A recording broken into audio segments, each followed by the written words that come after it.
Hi there, my name is Muskan and you are watching Knowledge is Code. So today in this video, we will see Institute of Higher Learning in India. So higher education में हम ये देखेंगे. So guys, before I will move forward, please do like, share and subscribe the channel and never forget to hit the bell icon. So higher education में जब हम जानते हैं जो हायर एजुकेशन है इंडिया में आफ्टर इंडिपेंडेंस, इसमें काफ़ी इम्प्रूवमेंट देखने को मिली और काफ़ी पॉलिसीज़ भी इसमें बनी जो कि हम पहले ही देख चुके हैं, right. Now department of higher education, जैसे कि आप सभी जानते हैं, in charge of secondary and post secondary education, जो डिपार्टमेंट ऑफ हायर एजुकेशन है वो इंचार्ज है सेकेंडरी और पोस्ट सेकेंडरी एजुकेशन का. It empowered to grant deemed university status to educational institute on the advice of UGC under Section 3 of UGC Act 1956. So जो higher education है आप कहीं तो राइट, इसमें क्या होता है कि जो डीम्ड यूनिवर्सिटी है उसका स्टेटस ये दे सकते हैं, राइट. किसके एडवाइस पर? यूजीसी की एडवाइस पर. कौन से सेक्शन के अंदर? सेक्शन 3 जो एक्ट है 1956 यूजीसी का, उसके अंदर, राइट. आपको ये याद रखना है कि कौन से सेक्शन के अंदर, सेक्शन 3 के अंदर डीम्ड यूनिवर्सिटी का स्टेटस जो है higher education on the advice of UGC जो है वो दे सकती है, right.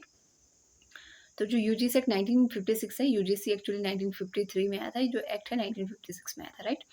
India has largest higher education system in the world just after the United States and China. The technical education system in country classified into 3 categories.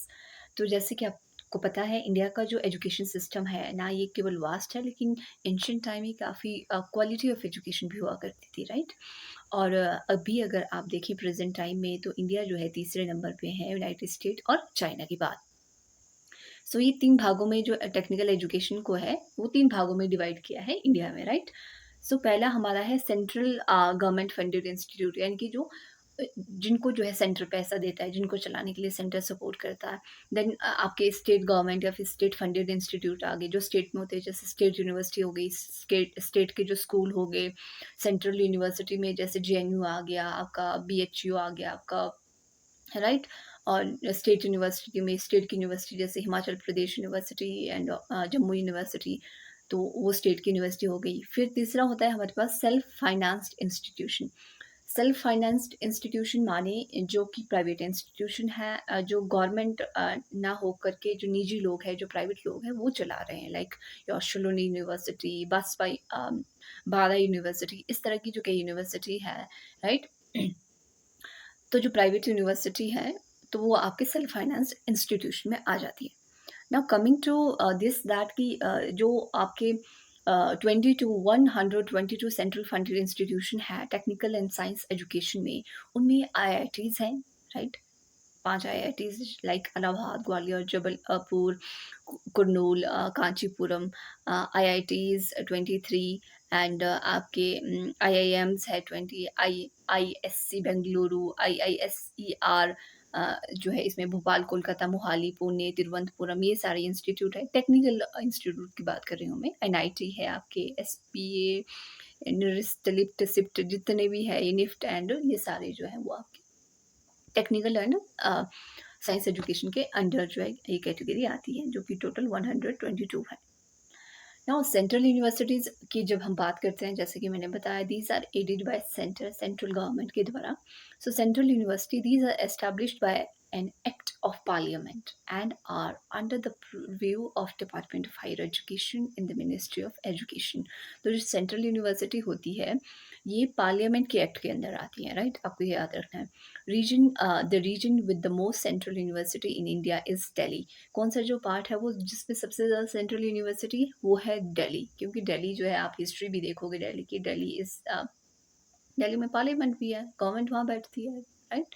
तो history की वजह से, दिल्ली की हिस्ट्री की वजह से वहाँ का जो पॉलिटिकल जो सिनेरियो है, जिस तरह का वहाँ पे फंक्शन है जिस तरह के, तो उस वजह से वहाँ पे जो सेंट्रल यूनिवर्सिटी है वो बहुत ज़्यादा है as compare to other region of India, right. With 7 universities, कहते हैं कि 7 यूनिवर्सिटी है सेंट्रल यूनिवर्सिटी जो है आपकी दिल्ली में. There are central university in all states of India except Goa. Goa को छोड़कर बाकी सारे स्टेट्स में जो है वो सेंट्रल यूनिवर्सिटी है. जैसे हिमाचल प्रदेश में आपके सेंट्रल यूनिवर्सिटी धर्मशाला, देहरा, वो जो है सेंट्रल यूनिवर्सिटी है, राइट. इसी तरह से जो सेंट्रल यूनिवर्सिटी है in addition are covered by central university act 2009 which regulate their purpose, power, governance, etc. As of 1 June 2020, the list of central university published by UGC include 54 central university. President of India is the visitor for all central university in India. अब मैं आपको बता दूँ जो आपके central university है, right? ये जो है सेंट्रल यूनिवर्सिटी एक्ट 2009 के तहत जो है इनको जो है वो रेगुलेट किया जाता है, इनके पास जो पावर एंड गवर्नेंस जो भी है उसके तहत। और 2020 की यूजीसी की जो आपके सेंट्रल यूनिवर्सिटी की जो लिस्ट है, तो 54 यूनिवर्सिटी है पूरी, और जो वाइस प्रेसिडेंट होते हैं सेंट्रल यूनिवर्सिटी के विजिटर होते हैं direct, right? Now coming to state university, तो state university in India, state university are run and funded by the state government of each of states of the states of India. The and state थोड़ा इकट्ठे हो गए, please manage it out. तो जो state university है ये state के द्वारा फंडेड होती है, right? And adoption of Constitution of India 1950, education become a state responsibility। जो कॉन्स्टिट्यूशन में 1950 में जो एजुकेशन है वो ये बोला था कि जो एजुकेशन है वो स्टेट की रिस्पॉन्सिबिलिटी भी है। अगर आप 1976 में देखें तो जो एजुकेशन है वो कंकरेंट लिस्ट में आ गई थी, यानी कि एजुकेशन जो है वो दोनों की रिस्पॉन्सिबिलिटी है, स्टेट की भी और सेंटर की भी। द ओल्डेस्ट एस्टैब्लिशमेंट इंस्टीट्यूट, जो सबसे ओल्ड इंस्टीट्यूट एस्टैब्लिश हुए हैं इंडिया में 1857 में, वो BMC एक जो है वो यूनिवर्सिटी है। बी से बॉम्बे, M से मद्रास यूनिवर्सिटी और सी से कोलकाता, BMC। आपने इस तरह से याद रखना है, university of Kolkata, university of Madras, university of Mumbai, right? Bombay भी कहते थे मुंबई को पहले, आप बॉम्बे कह सकते हो, इसलिए मैंने BMC का नाम दिया है, राइट? बॉम्बे था मुंबई का नाम उस time. Most state universities are affiliated to college. बहुत सारी जो स्टेट यूनिवर्सिटी है वो कॉलेज से एफिलेटेड होती है, वो अंडर ग्रेजुएट कोर्सेज करवाती है, आपको पता है, पोस्ट ग्रेजुएट कोर्सेज ऑफर करती है, और कुछ ऐसे मतलब डिपार्टमेंट्स भी होते हैं कॉलेजेस में जो PhD भी ऑफर करते हैं, राइट? एफिलेटिंग यूनिवर्सिटी के अप्रूवल से। तो ये भी है। मुझे आज तक नहीं पता था कि PhD भी अप्रूव करते हैं, आज मुझे पता चला कि PhD भी अप्रूव होती है, राइट? फ्रॉम कॉलेजेस, अच्छे कॉलेज से होती होगी, नहीं?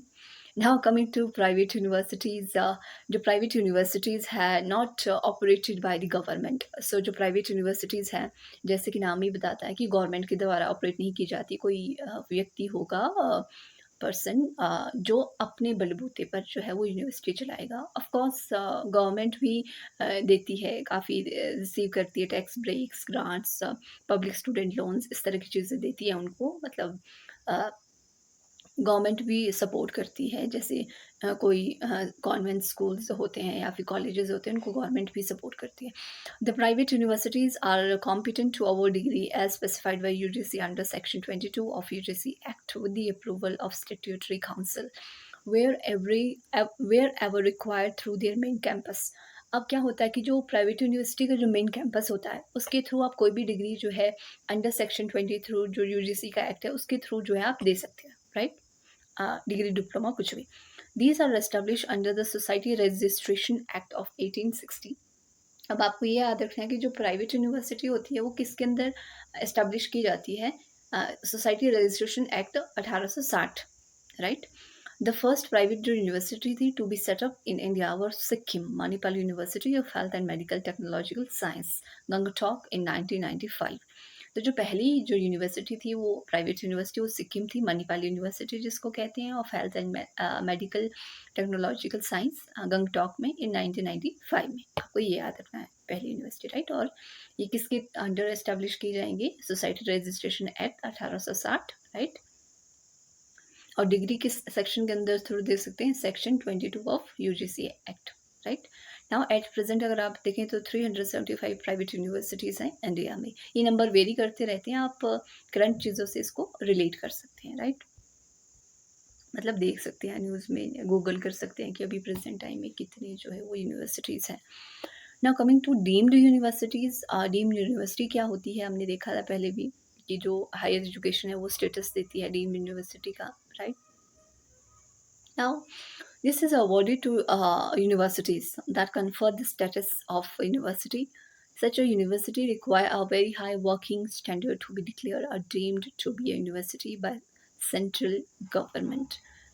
जो यूनिवर्सिटी जिस यूनिवर्सिटी को डीम टू बी यूनिवर्सिटी का अगर आप दर्जा देते हैं तो उसका जो वर्किंग स्टैंडर्ड है वो काफ़ी हाई होना चाहिए, right? Such as states allow full autonomy in courses. अगर आप डीम्ड यूनिवर्सिटी किसी को स्टेटस दे सकते हो, किसी यूनिवर्सिटी को दे देते हो, तो फुल ऑटोनॉमी उसको आ जाती है। फुल ऑटोनॉमी मतलब इंडिपेंडेंस एक तरह से मिल जाती है कोर्स को डिज़ाइन करने में, सिलेबस को डिज़ाइन करने में, एडमिशन और फीस वो अपने जैसे इनका एडमिनिस्ट्रेशन है वो अपने फिर चला सकते हैं, right? Deemed university can be approved only by executive order after UGC recommendations. Although they enjoy all powers of university, they do not have the right to affiliate colleges. अगर आप ये देखिए कि एक छोटा सा डिफरेंस क्या है जो बाकी यूनिवर्सिटी है, like your state university and deemed university. State university में क्या होता है कि जो स्टेट यूनिवर्सिटी होती है वो अफिलिएटेड होती है दूसरे कॉलेजेस के साथ, राइट? बट जो डीम्ड यूनिवर्सिटी है उसका अफिलिएशन नहीं होता है कॉलेजेस के साथ, राइट? यूजीसी के रिकमेंडेशन पे आप किसी भी यूनिवर्सिटी को जो डीम्ड यूनिवर्सिटी दे सकते हो उसके थ्रू क्या करेगी, वो अपना कोर्स डिज़ाइन कर सकती है, सिलेबस, एडमिशन, फीस का देख सकती है, बाकी कॉलेज के साथ अफिलिएशन नहीं हो सकता, right? Now, the Indian Institute of Science, which is in Bangalore, and Indian Agricultural Research Institute, which is in Delhi, were the first two institutes to be granted deemed status. तो जो ये दो institute हैं, Indian institute of science which is in Bangalore and Indian agriculture research institute which is इन दिल्ली, ये जो दो institute थे ये पहले इंस्टीट्यूट थे जिनको डीम स्टेटस दिया गया, right? Deem to be university का स्टेटस दिया गया। IISC was granted the status in 1958, though it was set up in 1908, right? यानी कि 50 साल बाद इसको स्टेटस मिला डीम्ड यूनिवर्सिटी का। Manipal academy of higher education Mahe, first private institute to be declare deemed university 1976। जो मणिपाल हायर एजुकेशन अकेडमी थी, right? तो इसको पहली प्राइवेट इंस्टीट्यूट था इसको जिसको जो है डीम्ड यूनिवर्सिटी का दर्जा दिया गया कब? 1976 में, right? Now few deemed universities कौन कौन सी हम देखते हैं ज़रा। National university of educational planning and administration NUEPA, Delhi में है ये। Birla institute of technology Mesra Ranchi and Lakshmi Bai national institute of physical education Gwalior which is in Madhya Pradesh. Homi Bhabha national institute it is in Mumbai and Banasthali Vidyapith which is in Rajasthan. तो ये जो है हमारी कुछ मेन इंस्टीट्यूट हैं जिनको कि डीम्ड टू बी यूनिवर्सिटी का स्टेटस दिया गया है। ये पेपर में आ सकता है कि इनमें से डीम्ड यूनिवर्सिटी कौन सी नहीं है या फिर कौन सी है, राइट? तो उस तरह से आप इनका नाम याद रखिए कि एजुकेशन प्लानिंग एडमिनिस्ट्रेशन है हमारा वो कि नूपा दिल्ली में है, ये भी deemed university. Birla institute Ranchi में ये भी है। लक्ष्मीबाई फिजिकल एजुकेशन से रिलेटेड ग्वालियर में है, ये भी है। होमी बाबा नेशनल इंस्टीट्यूट जो कि मुंबई में, ये भी डीम्ड यूनिवर्सिटी है। आपके जो विद्यापीठ जो कि राजस्थान में, ये भी डीम्ड यूनिवर्सिटी। या फिर इनकी लोकेशन भी पूछी जा सकती है कि Lakshmibai national institute of physical education कहाँ पे है या बिरला इंस्टीट्यूट कहाँ पे है, राइट? तो आपको ये याद रखना है सारा। और जो फर्स्ट जिनको डीम्ड यूनिवर्सिटी का स्टेटस मिला है वो भी, जैसे आपका IIS आपका इंडियन इंस्टीट्यूट ऑफ बेंगलोर और एग्रीकल्चर इंस्टीट्यूट जो है ये दिल्ली में, ये और मणिपाल, ये तो खैर याद ही रखना है आपने। प्राइवेट इंस्टीट्यूट था ये जिसको पहला जो है स्टेटस मिला था डीम्ड यूनिवर्सिटी का। नाउ मेटा यूनिवर्सिटी कॉन्सेप्ट जब कि हम बात करते हैं, it's a very different concept and इसकी जो एक ख़ास बात है कि ये इंडियन कॉन्सेप्ट है। फॉरेनर्स से ये अडॉप्ट नहीं किया है इंडिया ने। बाकी तो कई सारी चीज़ें आप कॉन्स्टिट्यूशंस में भी देखेंगे ना कि ये कहीं से लिया है, ये कहीं से लिया है, ये कनाडा से, ये वहाँ से, ये वहाँ से।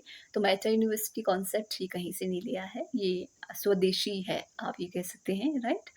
This is a concept that was adopted by India and is no longer a foreign method. It basically shows us the idea of whole is greater than the sum of its parts. यानी कि पूरा जो body का एक part होता है वो ज़्यादा ही होता है बॉडी के किसी एक अंग से, राइट? इसका ये मानना है। इसका क्या मतलब है वो मैं आपको बताती हूँ। So member of this concept can move between universities. अब मेटा यूनिवर्सिटी का कॉन्सेप्ट सीधा सीधा ये है कि 6-7 यूनिवर्सिटी इकट्ठे आएंगी, दे बिकम आवर मेंबर्स, और उन यूनिवर्सिटी में जो बच्चे जो है वो स्टूडेंट होंगे जो स्टडीज़ करना चाहते हैं, राइट? वो करेंगे। अगर कोई बच्चा JNU से जो है PG किसी इंग्लिश में करना चाहता है और जामिया मिलिया से वो किसी दूसरे कोर्स करना चाहता है तो वो कर सकता है। अगर उसने जो है माइग्रेट भी होना है तो भी कर सकता है, उसके क्रेडिट्स जो है वो ट्रांसफ़र किए जाएँगे। तो इस तरह का ये कॉन्सेप्ट है, राइट? तो आगे हम देखते हैं इसमें। They also have the opinion option of studying to different subject at 2 university simultaneously. तो 2 यूनिवर्सिटी में आप अलग-अलग सब्जेक्ट एक ही बार जो है रीड कर स्टडी कर सकते हो। जैसे कि अगर आपने मैंने जैसे कि कहा, अगर आपने जेएनयू में जो है वो इंग्लिश का कोर्स करना है, तो आप बीएचयू में जो है हिंदी का कोर्स कर सकते हैं, राइट? बट यहाँ पे कुछ मेंबर्स होंगे, मेंबर्स यूनिवर्सिटी होंगी, उन्हीं के अंडर आप ऐसा कर पाएँगे, right? The credit that the member earns will shared between university, जो क्रेडिट आप वहाँ अर्न करेंगे, यूनिवर्सिटी के भी शेयर में होएगी, शेयर करेंगे। The union minister of human resource development HRD has brought this concept 2012 और 2013 में एकेडमिक सेशन में ये मेटा यूनिवर्सिटी का कॉन्सेप्ट लाया गया। In India Meta university was brought into India by Delhi university के द्वारा इसको ब्राउट किया गया। The Indian institute of technology IITs के द्वारा, जवाहरलाल नेहरू यूनिवर्सिटी, जामिया मिलिया इस्लामिया, है ना, इन आर लास्ट फ्यू ईयर। तो ये कुछ यूनिवर्सिटीज़ हैं जो कि मेटा यूनिवर्सिटी कॉन्सेप्ट का पार्ट है, right? I hope now you got my point. Now cluster innovation centre, CIC, जो क्लस्टर इनोवेशन सेंटर होते हैं, ये क्या होते हैं, right? So this is an institution funded by government of India. देखें, CIC, क्लस्टर इनोवेशन सेंटर, इनके नाम से ही पता चल रहा है कि इनोवेशन से रिलेटेड कुछ होगा, राइट? तो जो क्लस्टर इनोवेशन सेंटर है, ये गवर्नमेंट ऑफ इंडिया की तरफ फंड किए जाते हैं। दे वर फाउंडेड 2011 में, right? It was founded in 2012, 11, sorry, and has an innovative credit-based system. The CIC encourages innovation in education system. As a result, innovative degree are created by launching innovative schemes. They educate students. They also collaborate with industries and partner with them. They conduct training and orientation programs as a part of this curriculum. This has been put into action since 2013. 3 courses are offered at Delhi University under the CIC. अगर आप देखें तो कितना अच्छा initiative है, right? सो ये 2011 में आया CIC। अगर आप देखें, इनोवेटिव क्रेडिट बेस्ड सिस्टम है, ये इनकरेज करता है एजुकेशन सिस्टम को कि इनोवेटिव डिग्री जो है क्रिएट करें, और स्कीम जो है इनोवेटिव स्कीम को लॉन्च करें, स्टूडेंट्स को प्रोवाइड करें, है ना, इंडस्ट्री के साथ पार्टनरशिप करें, ओरिएंटेशन प्रोग्राम दें, राइट? और 2013 से ये एक्शन में आया है। और जो 3 कोर्सेज़ हैं जो दिल्ली यूनिवर्सिटी है वो प्रोवाइड करती है क्लस्टर इनोवेशन सेंटर के अंडर, राइट? CIC के under. Now institute of national importance की जब हम बात करते हैं, यानी कि INI, it is a status that may be conferred on a premier public higher education institute in India by an act of Parliament of India, such as IITs, IIM. Some institutions are established or incorporated by an act passed by state legislature. अगर आप institute of national importance, यानी कि ऐसे institute जिनकी importance nationally है, like your IITs, IIM, तो वो आपके इंस्टीट्यूट ऑफ नेशनल इम्पोर्टेंस के अंदर आते हैं। It was under coming the act of parliament of India, right? इसमें कुछ ज़्यादा है नहीं वैसे। नाउ अब रिसर्च काउंसिल देखिए, अब हम हायर एजुकेशन की बात कर रहे हैं, राइट? अब जब हम हायर एजुकेशन की बात करते हैं, रिसर्च तो आएगा ही, और रिसर्च अगर होगी तो रिसर्च काउंसिल भी होगी जो फंड करती है अलग अलग रिसर्च को, राइट? प्रमोट करती हो रिसर्च को। सो अगर हम देखें हमारे पास जो अलग अलग जो है रिसर्च काउंसिल कौन कौन सी है, we have Indian council of social science research, ICSSR, New Delhi. इसका नाम आपने काफ़ी सुना होगा। काफ़ी आपके जो सेमिनार्स हैं उनको ये स्पॉन्सर करती है, काफ़ी स्कॉलरशिप स्टाइपेंड प्रोवाइड करती है PhD स्टूडेंट्स के लिए, राइट? तो ICSSR ये न्यू दिल्ली में है। Indian council of philosophical research, ICPR, it's again new Delhi. Center of Studies in Civilization Project of History of India, Science, Philosophy and Culture, PHISPC, ये भी कहाँ है? It's again in Delhi. Then Indian Council of Historical Research, it's in Guwahati. Indian Council of Historical Research, ये गुवाहाटी में ICHR. National Council of Rural Institute, NCRI, it's in Hyderabad, right? तो आपको ये पता होनी चाहिए कि ICSSR कहाँ है? New Delhi again. Philosophical research से related new Delhi. Centre study civilization project, I am not sure about this, ये दिल्ली में ही है कहीं और है। अगर आपको पता हो तो please do comment in the comment section. बाकी मैं इसको देखती हूँ कहाँ है। Indian council of historical research, again Guwahati. National council of rural institute, it's in Hyderabad, right. History, Guwahati की तो अपनी हिस्ट्री है ना, आपने इस तरह से याद रखना है। प्राइवेट यूनिवर्सिटी सबसे पहले गुवाहाटी में थी, तो it has its own history. Deemed university status भी उसी को मिला था, मणिपाल, राइट। तो आपने ये याद रखना है। Sorry, that is in Sikkim, sorry sorry. So historical research ICHR आपने याद रखना कि गुवाहाटी में। GRA करते हैं ना, तो जी मानी गुवाहाटी, आर मतलब रिसर्च, हिस्टोरिकल रिसर्च, GHR आप वैसे याद रखना है इसको। NRC Hyderabad. Now coming to national research foundation, NRF, जिसकी हम बात करते हैं। सो जो this found a place in prime minister Modi's national address on independence day and is soon to be set up autonomous body envisaged under new education policy NEP 2020। जब हम national research foundation की बात करते हैं, तो जो हमारे प्राइम मिनिस्टर है मिस्टर मोदी, तो उन्होंने जो है अपनी स्पीच में इंडिपेंडेंस डे के दिन इसका जिक्र किया था। ये न्यू एजुकेशन पॉलिसी NEP जो 2020 है, उसका पार्ट ये बनने वाली है। Consider one of the biggest announcement under NEP, it will look after funding, mentoring, building quality research in India. तो NRF का क्या काम है? It basically focus on funding, mentoring and building quality of research. तो जो national research foundation है, आपको याद रखना है 3 काम करेगा। एक तो फंड करेगा, दूसरा मॉनिटर करेगा, तीसरा जो है बिल्ड करेगा क्वालिटी ऑफ रिसर्च जो है इंडिया में। The NRF aim to fund researchers working across stream in India.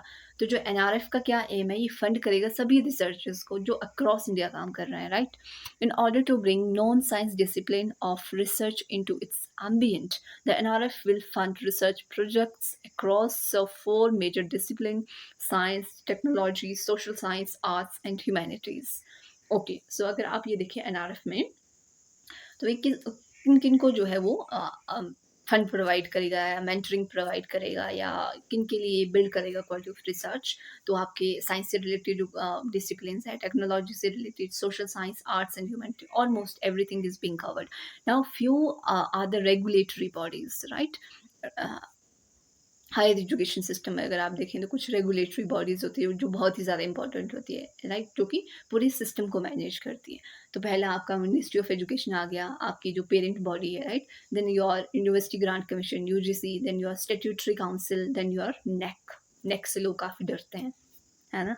नेक की टीम आएगी एंड ऑल दिस, आपके इंस्टीट्यूट में भी आती होगी। तो neck is the accreditation council, इसको भी हम देखेंगे कि क्या है। Now coming to Ministry of Education. So Ministry of Education, formerly the Ministry of Human Resource Development, कहने का मतलब ये है कि जो Ministry of Education जिसको हम अभी कहते हैं formally, पहले इसको जो है Ministry of Human Resource Development के नाम से जाना जाता था, right? It is Ministry of Government of India responsible for implementation of national policy on education. So national policy जो भी होती है related to education, ये इसका काम है Ministry of Education का अप्लाई करना, right? हमें पता है मिनिस्ट्री ऑफ एजुकेशन, अगर हम देखें तो एजुकेशन कंकरेंट लिस्ट में स्टेट का काम भी है, सेंटर का भी है। द मिनिस्ट्री ऑफ एजुकेशन की जब हम बात करते हैं, was created on September 26, 1985 through the 174th amendment to government of India. So जो मिनिस्ट्री ऑफ एजुकेशन है, ये क्रिएट कब की गई, आपने ये याद रखना है, 26 सितंबर, राइट, 1985 में, थ्रू 174th अमेंडमेंट के through to the government of India. Rules 1961. Currently the Ministry of Education work through 2 department, right. इसके अंदर 2 डिपार्टमेंट है, इनके थ्रू काम करती है मिनिस्ट्री ऑफ एजुकेशन। एस्टैब्लिश या फिर क्रिएट कब हुई, 26 सितंबर 1985। डिपार्टमेंट तो 2 डिपार्टमेंट है जो इसके थ्रू काम करते हैं, राइट, या फिर इनके लिए काम करते हैं, आप कह सकते हो। Department of school education and literacy, department of higher education. जो department of school education and literacy है, वो स्कूल लेवल तक देखता है, जो हायर एजुकेशन है वो हायर एजुकेशन को देखता है, right. Now students and teachers holistic advancement through quality education, Sarthak, a project created by ministry of education to roll out NEP 2020। तो सार्थक जो है, टीचर और स्टूडेंट की होलिस्टिक एडवांसमेंट हो, राइट, ये get a quality of education, तो उनके लिए सार्थक एक प्रोजेक्ट है जो इन्होंने स्टार्ट किया था। अगेन इसकी जो फुल फॉर्म है वो पूछी जा सकती है सार्थक की, कि क्या है, तो आपको याद रखना है स्टूडेंट एंड टीचर्स होलिस्टिक जो है ये advancement through quality of education. तो ये प्रोजेक्ट है Saarthak. Now coming to UGC grant commission, right. It is a statutory organization established by Act of Parliament 1956 for the coordination, determination and maintenance of standards of university education. तो जो UGC है वो act of parliament 1956 के तहत जो है वो इसको एस्टेब्लिश किया गया। आपको पता है राधा कृष्णन जो कमीशन था, जिसको यूनिवर्सिटी कमीशन ऑफ इंडिया भी कहा जाता है, उन्होंने यूजीसी को रेकमेंड किया था। तो ये एस्टेब्लिश हुआ 1956 जो पार्लियामेंट ऑफ एक्ट है उसके अंडर। और ये क्या करता है, ये कोऑर्डिनेट करेगा, डिटरमाइन करेगा एंड मेंटेन करेगा स्टैंडर्ड्स ऑफ यूनिवर्सिटी के, राइट। कॉलेजेस को देखेगा, यूनिवर्सिटी को देखेगा, उनके स्टैंडर्ड्स को देखेगा। Apart from providing grant to eligible university and colleges, the commission also advise the central and state government on measures that are necessary for the development of higher education. अगर हम देखें, ना केवल ये जो है फंड करेगा कॉलेज और यूनिवर्सिटी को, बल्कि ये जो है रिकमेंड भी करेगा स्टेट गवर्नमेंट को, सेंट्रल गवर्नमेंट को, कि क्या क्या कौन कौन से मेजर्स आपको लेने चाहिए ताकि जो है हायर एजुकेशन का डेवलपमेंट हो, राइट। ये फंक्शन करता है न्यू दिल्ली से, यानी कि हेडक्वार्टर इसका न्यू दिल्ली में है यूजीसी का। बाकी इसके 6 जो है 6 रीजनल ऑफिसेज भी हैं which are located in Bangalore, Bhopal, Guwahati, Hyderabad, Kolkata and Pune, right. तो ये 6 जो है इम्पोर्टेंट आपके रीजनल ऑफिसेज हैं जो आपको याद रखने हैं। द यूजीसी कंसिस्ट, चेयरमैन होते हैं इसमें, वाइस चेयरमैन होते हैं और 10 अदर मेंबर्स होते हैं जो कि अपॉइंट किए जाते हैं सेंट्रल गवर्नमेंट के द्वारा। सेक्रेटरी जो है वो एग्जीक्यूटिव हेड होते हैं, right. He has to look everything. The UGC came into existence on December 28, 1953 under the parliament act of 1956। ये मैंने आपको पहले बता दिया है। The UGC become a statutory organisation established by parliament, right. As per the UGC Act Section 12, the main function of UGC are coordination, determination, maintenance standards in universities and even in colleges. It acts as a commendatory body. तो ये मैंने आपको पहले ही बता दिया है, explain कर दिया है कि यूजीसी का क्या काम है, राइट। बाकी आपने याद रखना है कि under the act of parliament 1956 के अंदर दिसंबर 20, 1953 में ही एग्जिस्टेंस में आई। It does not have a power to establish और रीऑर्गेनाइज एन यूनिवर्सिटी। कोई भी यूनिवर्सिटी को एस्टेब्लिश नहीं करती है, वो तो पॉलिटिकल पावर जो स्टेट में होते हैं, राइट, वही डिसाइड करते हैं कि कहाँ यूनिवर्सिटी बनेगी। So it is not being decided by the UGC की यूनिवर्सिटी किसको बनाना है, किसको नहीं बनाना है, या फिर रीऑर्गेनाइज किसको करना है, डी रिकॉग्नाइज किसको करना है, राइट। जो यूजीसी है कंसिस्ट करती है chairman, vice chairman, 10 other member जो कि अपॉइंट की जाते हैं सेंट्रल गवर्नमेंट के द्वारा। ये मैं आपको बता चुकी हूँ। सेक्रेटरी, एग्जीक्यूटिव हेड होते हैं, ये दोबारा जो है रिपीट हो गया है। और ये फंक्शन करती है न्यू दिल्ली को। 6 अदर रीजनल सेंटर्स हैं, 6 या 7 गिनते हैं ज़रा। Bangalore, Bhopal, Guwahati, Hyderabad, Kolkata, Pune and Delhi. Delhi not, Delhi is being already, वैसे तो टोटल 7 कहेंगे आप, अगर आप दिल्ली को छोड़ दोगे तो 6 हैं, राइट, रीजनल ऑफिसेज। और इसके जो फर्स्ट चेयरमैन थे वो डॉक्टर सीडी देशमुख थे। आपको ये भी याद रखना है, sometime it can be asked in exam, right. So और इनके जो है बीबीजी आपने याद रखना है, बेंगलुरु, भोपाल, गुवाहाटी। बीबीजी कहते हैं, हस्बैंड कह रहे हैं बीबीजी, राइट। बेंगलुरु, भोपाल एंड गुवाहाटी, एट से हैदराबाद हस्बैंड, कोलकाता, पुणे, खाने पे चले दिल्ली, ठीक है। इस तरह से एक ट्रिक मेरे दिमाग में अभी भी बन गई। तो आपने याद रखना है कि इनके सेंटेंस मतलब कैसे याद रखने हैं, कि एक हस्बैंड है जो कि अपनी बीबीजी को कह रहा है कि खाने पीने चले दिल्ली, ऐसे याद रखना। खाने से कोलकाता, के से पीने से पुणे और Delhi, right. It's a nice trick, right. Trick क्या है कि हस्बैंड अपनी बीबीजी से कह रहा है कि खाने पीने चले दिल्ली, ये ट्रिक है, राइट। आपके ये रीजनल ऑफिसर्स को याद करने के लिए just came right now in my mind. Now coming to statutory council. तो स्टैट्यूटरी काउंसिल की जब हम बात करते हैं तो this was created to approve higher education professional programmes. They recognise the course and promotion of professional institutions. जो आपकी स्टैट्यूटरी काउंसिल होती है ये क्रिएट की गई है ताकि ये अप्रूव कर सके हायर एजुकेशन में जो प्रोफेशनल प्रोग्राम्स होते हैं उनको। ये रिकॉग्नाइज करती है कोर्सेज एंड प्रमोट करती है प्रोफेशनल इंस्टीट्यूट को। कौन? Statutory council. ये प्रोवाइड करती है grants to programme and also award the institution. जो भी प्रोग्राम्स अगर करवाने हैं किसी यूनिवर्सिटी से, उनके लिए फंड प्रोवाइड करती है, right. Some of the statutory profession council है, कुछ जो है स्टेट्यूटरी काउंसिल कौन कौन से, एग्जाम्पल देखते हैं हम। All India council of technical education AICTE, right.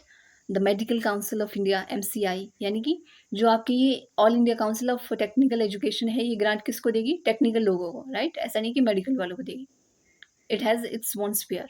Medical council of India किसको देगा, मेडिकल वालों को। डेंटल काउंसिल ऑफ इंडिया किसको देगा, डेंटल वालों को।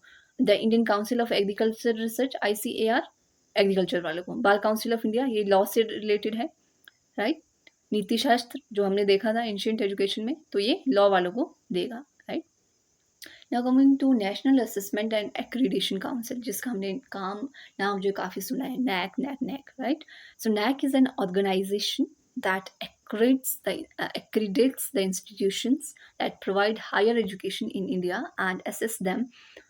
ओके, जो NAC है क्या करता है, एक ये रिकॉग्नाइजेशन या फिर इवेलुएट करता है हायर एजुकेशन को, उनको असेसमेंट देता है। आपने देखा होगा A grade university, B grade university, A+ university, A++ university, तो वो कौन इवेलुएट करता है, वो NAC इवेलुएट करता है, right.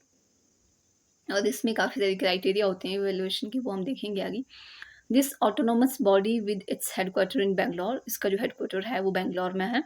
Is funded by the university, UGC के द्वारा इसको फंड किया जाता है। As a response to national policy in education 1986, NEC was established, जो हमारी पॉलिसी थी नेशनल एजुकेशन पॉलिसी NPE 1986, तो उसके तहत इसको जो है एस्टेब्लिश किया गया। उस time prime minister Rajiv Gandhi हुआ करते थे। 86 68 में इंदिरा गांधी जी थी, 86 में राजीव गांधी जी थे। It made sure that the issue of deterioration of quality of education were addressed. ये जो है इनका मेन फोकस होता है, अगर कहीं क्वालिटी ऑफ एजुकेशन का डिटेरियोरेशन हो रहा है तो उसको एड्रेस किया जाए। They also laid out strategic plan for establishing an independent national accreditation body, right. Now coming to more. So apart from this, we have All India Council of Technical Education, that is national level apex body है ये, AICT. They conduct surveys on technical education institutions under National Policy Education 1986. जैसे NEC जो है वो non technical पे करती है, तो जो AICT है वो किसको इवेलुएट करती है, वो आपके टेक्निकल जो इंस्टीट्यूट है, अगेन NPE 1986 के तहत ये सारा काम करती है। This covers program related to engineering, technology, architecture, town planning, management, pharmacy, applied arts, craft, hotel management, catering technology at different levels. तो देखिए AICT इन सबको देखती है। The higher education institute are assessed and accredited by a two-step approach by NEC with respect to 1 April 2007। पहली बार कब जो है वो देखा गया 2007 में। In the first step the institution is required to seek institutional eligibility for quality assessment. पहले institution की एलिजिबिलिटी देखी जाती है क्वालिटी असेसमेंट के लिए। And the second step is assessment and accreditation of institution under grade ABC for accredit institution and D for those that are not accredit. अब क्या होता है कि यहाँ पे जैसे ग्रेड्स मिलते हैं बच्चों को, राइट, क्लास में ABCDEF, F का मतलब फेल, राइट। तो उसी तरह से इंस्टीट्यूट को भी ग्रेड्स लगती हैं ABC, और D उनको लगती है जिनको कोई रिकॉग्नाइजेशन नहीं मिलती है। तो अब क्राइटेरिया क्या है NEC का आइडेंटिफाई करने के लिए, राइट। तो 7 क्राइटेरिया हैं। पहले आप देखिए करिकुलम एक्सपेक्ट देखा जाता है कि करिकुलम किस तरह का डिज़ाइन है, मतलब कि सिलेबस किस तरह का, मतलब एवरीथिंग किस तरह का जो है वो आपका सिलेबस है, किस तरह से क्लासेस लगाई जा रही हैं, क्या टाइम टेबल है, ये करिकुलम के अंदर सारा आ जाता है, राइट। और कौन कौन से कोर्सेज आप ऑफर कर रहे हो, everything comes under curriculum. Then teaching, learning and evaluation, आप किस तरह से टीच कर रहे हो, बच्चे किस तरह से लर्न कर रहे हैं, आप किस तरह से इवेलुएट कर रहे हो। ओरल पे ज़्यादा फोकस है, रिटन पे है, MCQ पे है, सब्जेक्टिव पे है, ऑब्जेक्टिव पे, सारा। Then research, consultancy and extension, research किस तरह की हो रही है, इंफ्रास्ट्रक्चर, लर्निंग रिसोर्सेज क्या है, right. Infrastructure and learning resources, like आपके पास लाइब्रेरी है, कौन सी लाइब्रेरी है, फिजिकल ओनली या फिर डिजिटल लाइब्रेरी भी है, तो ये सारे लर्निंग सिस्टम आपका कितना एस्टैब्लिश्ड है, तो ये सारा देखा जाता है। स्टूडेंट सपोर्ट एंड प्रोग्रेशन देखा जाएगा, गवर्नेंस एंड लीडरशिप देखी जाएगी, इनोवेटिव प्रैक्टिसेस देखी जाएंगी, क्या किया जाता है, ये जो है कुछ बेसिस होते हैं जिसके तहत असेसमेंट जो है वो की जाती है। तो ये सारी जो है 7 वो चीज़ें हैं जो कि आपने याद भी रखनी है कि नेक्स्ट जो है 7 एरिया है, क्राइटेरिया है आइडेंटिफाई करने के, right? Now coming to Indian council of historical research which is in Guwahati, right? Okay. बीबीजी को हस्बैंड कह रहे हैं कि खाने पीने चलिए दिल्ली, आपने वो नहीं भूलना। ये क्या है? ये ट्रिक है related to your regional offices of UGC, right? Okay, so we came to Indian Council of Historical Research, ICHR. So again, it's an autonomous body like UGC of Ministry of Education की. It provide financial assistance to historians and scholars through grants, fellowship and symbiosis. अब आप देखें तो जो Indian council of research है ये fund करती है, स्टाइपेंड देती है उन लोगों को जो कि रिसर्च में काम कर रहे हैं, लाइक योर पीएचडी या फिर कोई प्रोजेक्ट पे काम कर रहे हैं। इसका हेडक्वार्टर दिल्ली में है विद रीजनल सेंटर इन पुणे, महाराष्ट्र, बेंगलुरु, गुवाहाटी में है। फर्स्ट चेयरमैन जो है इनके आईसीएचआर के वो आपके देखिए हेडक्वार्टर न्यू दिल्ली में, इसका रीजनल ऑफिस वो गुवाहाटी में था शायद। हमने थोड़ा इसको कंफ्यूज कर दिया। इट्स जो आईसीएचआर है ये दिल्ली में ही है, तभी मैं सोचूं कि गुवाहाटी में क्यों चला गया। Indian council of historical research ये न्यू दिल्ली में है, लेकिन जो रीजनल ऑफिस है इसके गुवाहाटी में, राइट? जैसे पुणे में है, बेंगलुरु में है, गुवाहाटी में भी है। फर्स्ट चेयरमैन जो है इनके वो है हिस्टोरियन राम शरण शर्मा जी। और यूजीसी के कौन थे, कमेंट सेक्शन में मुझे बताइए। ICHR is funded by grants in aid received from Department of Higher Education, Ministry of Human Resource and Development, वो इसको फंड करती है। It also receive funds from various state government of India and the Ministry of Government of India. अलग अलग ministry से भी इनको fund मिलता है, right? Archaeology and all this थोड़ा सा हिस्ट्री से रिलेटेड है। और फिर दूसरे स्टेट भी इनको फंड करते हैं। ऑब्जेक्टिव क्या है? It brings historian together and provide a forum for exchanging view between them. ये एक ऐसा प्लेटफॉर्म देती है लोगों को जहाँ पे वो आ सकते हैं इकट्ठे टुगेदर और अपने आइडियाज़ को एक्सचेंज कर सकते हैं। It gives a national direction to scientific and objective history writing to interpret history rationally. ये एक नेशनल डायरेक्शन देती है कि साइंटिफिकली और ऑब्जेक्टिविटी के साथ आपने हिस्ट्री को राइट करना है, राइट? हिस्ट्री ऐसा नहीं है कि कुछ भी लिख देना है। You have to write it rationally. Why is this, right? It accelerate, coordinates and promote research in history, which with special emphasis on areas that have not received adequate attention. So ये focus करती है, coordinate करती है और promote करती है research history को, right? और एक फोकस बनाए रखती है रिसर्च को और रिसर्चर्स को जो है फंड देती है। आपने ये याद रखना है, इसमें ज़्यादा याद रखने की ज़रूरत नहीं, इसका नाम ही बताता है कि हिस्ट्री वालों को दे गया ये fund, right? ICHR New Delhi में और दूसरे इसके थोड़े ऑफिसेज भी है, right? Pune, Bangalore, right? Guwahati, 3 offices अलग। राम शरण शर्मा ये जो है इनके फर्स्ट चेयरमैन थे। दैट्स इट, ज़्यादा याद रखने की ज़रूरत नहीं है। All India council of technical education, AICT, ये स्टेट्यूटरी बॉडी है, अगेन नेशनल लेवल काउंसिल है टेक्निकल एजुकेशन के अंदर। Department of higher education, ministry of education है, आपको पता ही है। एस्टैब्लिश 1945 में, यानी कि AICT अगर आप देखें तो ये जो है इंडिपेंडेंस से पहले ही एस्टैब्लिश हो गई थी। 1944 में तो सर्जेंट कमीशन आया था, देन 1945 में ये आ गई। 1948 में राधा कृष्णन कमीशन आया था आफ्टर इंडिपेंडेंस। तो AICT को अगर आप देखें तो इंडिपेंडेंस से पहले ही आ गई थी, राइट? ऐसा भी क्वेश्चन बना है कि इनमें से कौन सा जो इंस्टीट्यूट है वो बिफोर इंडिपेंडेंस जो है वो एस्टैब्लिश हुआ है। तो AICT आपने याद रखना। First an advisory body, later 1987 AICT was given statutory status by action of the parliament. Now AICT जो है responsible है for proper planning and coordination development of Indian technical education and management education system. ये तो मैंने आपको पहले ही बता दिया कि AICT का क्या काम है, जो टेक्निकल जो एजुकेशन सिस्टम है उसको मैनेज करना, उसको देखना, राइट? उसको इवेलुएट करना। The AICT has its new headquarter building in New Delhi. देखिए AICT की कहाँ है हेडक्वार्टर, न्यू दिल्ली में है। It has regional offices as Kanpur, Chandigarh, Gurgaon, Mumbai, Bhopal, Vadodara, Kolkata, Guwahati, Bangalore, Hyderabad, Chennai, Thiruvananthapuram, इतने सारे देखें इसके रीजनल ऑफिसेज हैं, मोर देन 6 and 7। तो हेडक्वार्टर है दिल्ली में है। Its objective is the planning, formulation, maintenance, standards and norms as well as quality assurance through accreditation. किसका? टेक्निकल जो इंस्टीट्यूट है उनका। It provide fund, monitors them and evaluate them. किसको? Technical institute को। तो मैंने आपको पहले ही बता दिया है, nothing to explain more, right? Then Indian council of social science research, ICSSR। ख़त्म ही नहीं हो रहा है ना।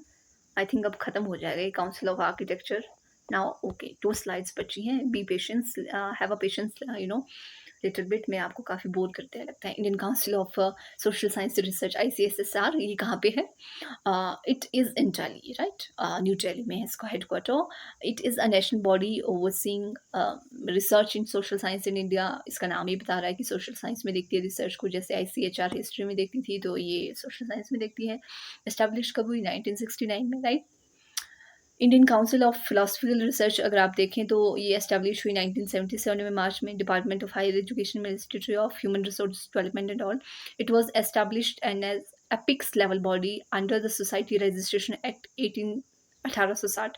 तो जो Indian council of research philosophical research है, again like your private university, ये भी किसके अंडर रजिस्ट्रेशन हुआ है? इसका society registration act 1860। The council formally become active in July 1981 with professor DP Chattopadhyay, ये फर्स्ट चेयरमैन थे Indian council of philosophical research के, और हेडक्वार्टर इसका न्यू दिल्ली में है, राइट? ICPR का हेडक्वार्टर न्यू दिल्ली में है। ऑब्जेक्टिव क्या है? रिव्यू करती है, कोऑर्डिनेट करती है, प्रमोट करती है रिसर्च को between Indian philosophers and international जो फिलोसफिकल इंस्टीट्यूट है उनके बीच। रेगुलेट करती है, एडवाइस करती है गवर्नमेंट इंडिया को on such matters pertaining to training research in philosophy. तो एज सिंपल एज दैट, जो बाकी इंस्टीट्यूट भी करते हैं वो ये भी करती है अपने फील्ड में, राइट? काउंसिल ऑफ आर्किटेक्चर जब हम बात करते हैं तो काउंसिल ऑफ आर्किटेक्चर ये अगेन स्टैट्यूटरी बॉडी है। The government of India constitute under the architect act 1972, an act by the Parliament of India which came into force September 1972. The act provided for the registration of architect standards of education, recognized qualifications, standards of practice be compiled with a practice architect. तो जो council of architecture है तो इसका basically जो focus है वो architectures पे है। उनको उनका रजिस्ट्रेशन करवाना, राइट? उनका स्टैंडर्ड्स ऑफ एजुकेशन को देखना, क्वालिफिकेशन को रिकॉग्नाइज करना, एक अच्छी प्रैक्टिस हो उनकी उस पर फोकस करना।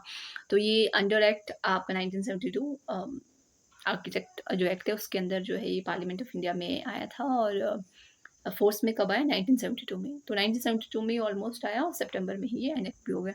The council of architecture is responsible for regulating education and practice of the profession through out India beside maintaining the register of architect. तो ये रेगुलेट करती है आर्किटेक्चर्स का education practice, their professional things throughout India, beyond India, right? And not just maintain the registration and qualification.